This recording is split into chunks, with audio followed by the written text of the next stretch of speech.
नमस्कार दोस्तों बात करते हैं चौथे अध्याय की, जहां भगवान स्वयं उस कीर्तन में, उस कथा में प्रकट होते हैं, सभी को दर्शन देते हैं और नारद जी बहुत उत्साहित होकर सभी के साथ में जय जयकार करते हैं प्रभु की। इसके बाद आगे की कथा प्रारंभ होती है, जिसमें नारद जी सनकादिक से पूछते हैं कि हमें इस बात से भी आप अवगत कराइए कि पहले ऐसा कब हुआ कि श्रीमद् भागवत की कथा सुनने मात्र से कोई भी व्यक्ति प्रभु की शरण में गया हो और मोक्ष को प्राप्त हुआ हो। ऐसी जो कथा हो आप हमें उस कथा से अवगत कराइए।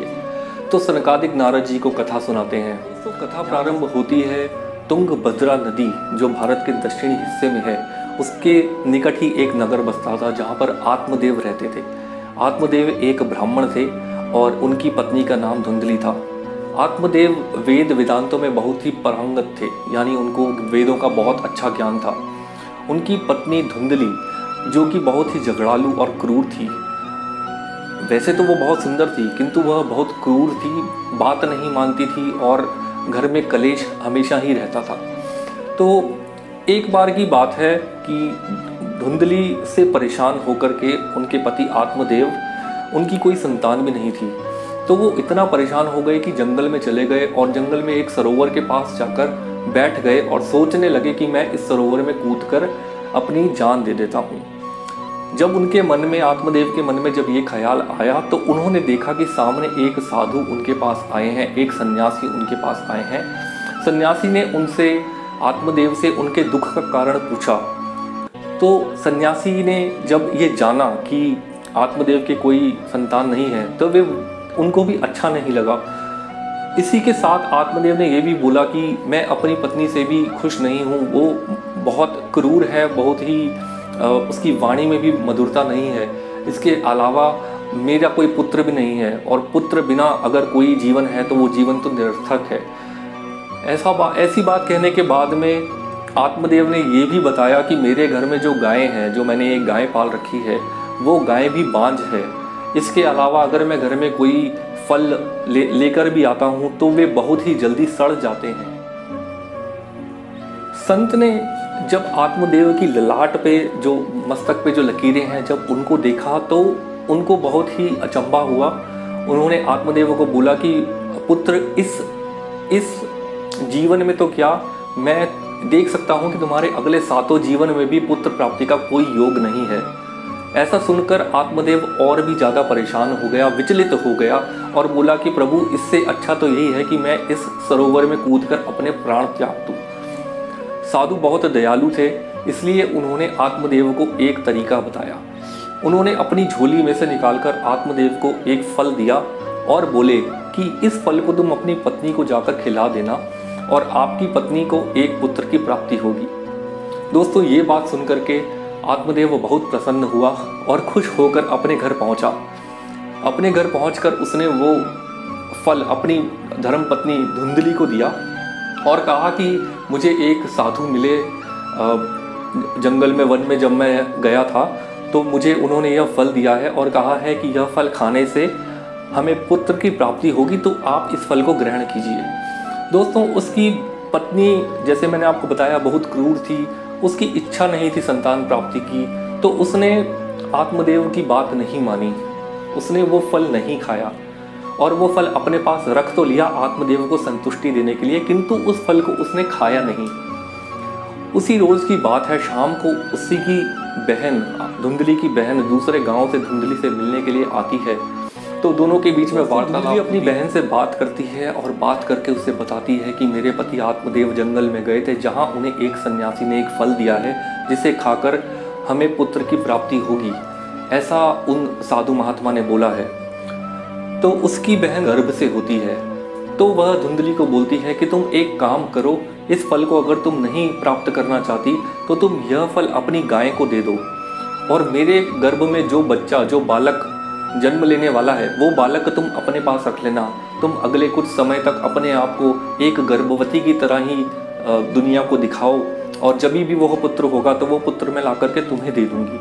वो पुत्र तुम ये कहकर संसार को बता देना कि वो पुत्र मेरा है और ये फल तुम गाय को डाल देना। दोस्तों, धुंधली उसकी बातों में आ जाती है और ऐसा ही करती है। वह फल जो साधु ने दिया था वह गाय को डाल देती है और अपनी बहन का दिया हुआ वचन वो अपने दिमाग में सोचकर एक गर्भवती महिला की तरह अपना आगे का समय व्यतीत करती है। तो समय व्यतीत होता है और वचन अनुसार धुंधली की बहन आकर के धुंधली को अपना बालक दे जाती है और संसार में जाकर बोल देती है कि मेरा बालक मर गया है। अब देखिए क्या होता है। धुंधली अपने पुत्र का नाम, धुंधली और आत्मदेव अपने पुत्र का नाम रखते हैं धुंधकारी। धुंधकारी के जन्म के 3 महीने बाद एक दिन की बात है, आत्मदेव अपनी गाय को चारा डालने के लिए जाते हैं तो वहां पर उन्हें एक मनुष्य का बच्चा दिखाई देता है, जिसे देखकर वह बहुत हैरान हो जाते हैं। होता तो वह एक मनुष्य का बालक ही है, किंतु उसके कान एकदम गाय के जैसे होते हैं। दोस्तों, ये वही फल जो गाय ने खाया था उसके द्वारा प्राप्त हुआ पुत्र होता है, जिसके कान गाय के समान होते हैं किंतु पूरा शरीर एक मनुष्य के समान होता है। आत्मदेव उस पुत्र को देखकर थोड़ा अचंभित तो जरूर हो जाता है, किंतु वो उस बच्चे को उठाकर अपने घर में ले जाता है और घर में ले जाकर अपनी पत्नी को देता है। कहता है कि यह भी हमारा ही पुत्र है, अब हमारे एक की बजाय 2 पुत्र हो गए हैं। गौ के जैसे कर्ण होने की वजह से, यानी गाय के जैसे कान होने की वजह से दूसरे पुत्र का नाम रखा जाता है गौकर्ण। पहला पुत्र धुंधकारी और दूसरा पुत्र गौकर्ण। दोस्तों, समय निकलता है और गौकर्ण बड़ा होकर विद्वान पंडित बनता है। वहीं उसके विपरीत उसका भाई धुंधकारी एकदम क्रूर, चोर, अस्त्र शस्त्र धारण करने वाला, माता पिता को सताने वाला बनता है। धुंधकारी माता पिता की सारी संपत्ति नष्ट कर देता है और एक दिन अपने पिताजी को मार मार कर घर से बाहर निकाल देता है।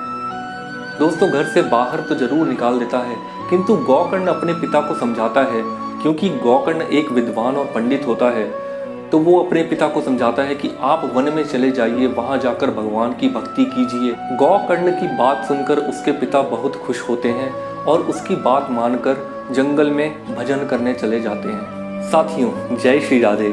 यहाँ पर 4था अध्याय समाप्त होता है। आइए प्रवेश करते हैं 5वें अध्याय में। जय श्री राधे, जय श्री राधे। आइए दोस्तों, 5वें अध्याय में बात करते हैं गौकर्ण और उसके भाई धुंधकारी की। आत्मदेव तो जंगल में भजन के लिए चले जाते हैं, किंतु घर पर उसकी माताजी धुंधली को धुंधकारी बहुत सताता है। उनसे बार बार कुछ ना कुछ बात करके इतना परेशान कर देता है कि एक दिन विचलित होकर धुंधकारी की माता रात के समय में जाकर के कुएं में कूदकर अपने प्राण त्याग देती है। दोस्तों, जब ऐसा हो जाता है तो गोकर्ण तीर्थ के लिए निकल जाता है।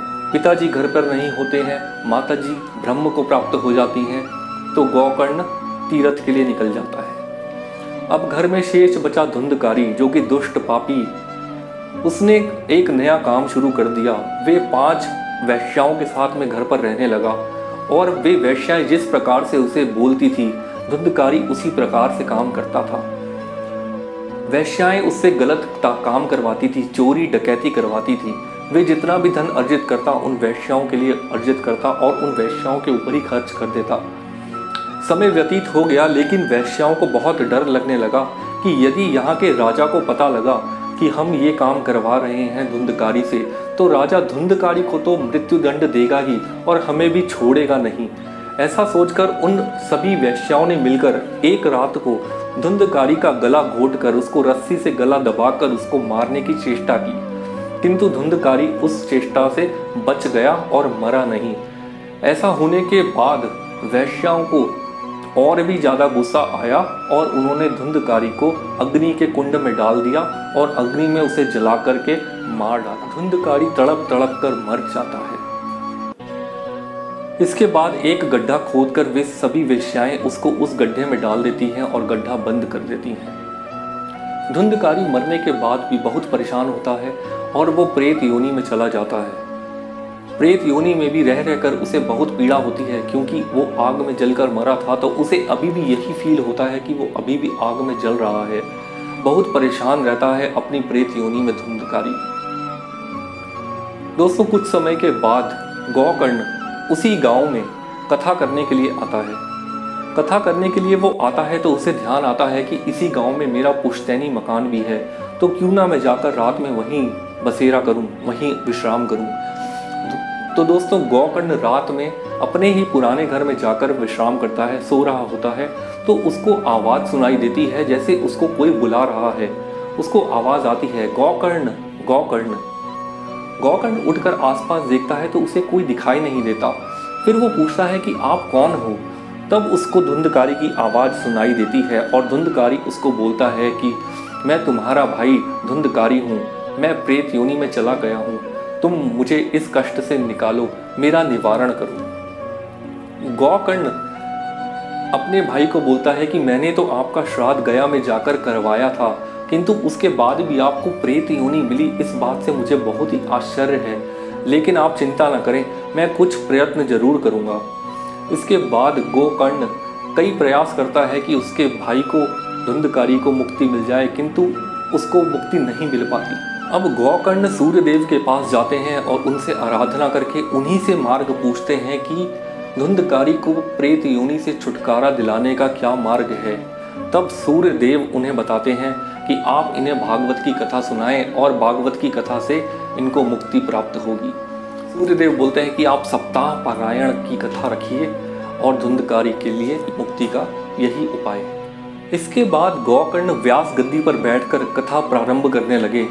देश, गांव, दुनिया से कई लोग आए उनकी कथा सुनने के लिए और देखते ही देखते वह स्थान पूरा भर गया, बहुत भीड़ हो गई। जब उसका भाई धुंधकारी प्रेत रूप में वहां पहुंचा तो उसको बैठने का कहीं स्थान नहीं मिला।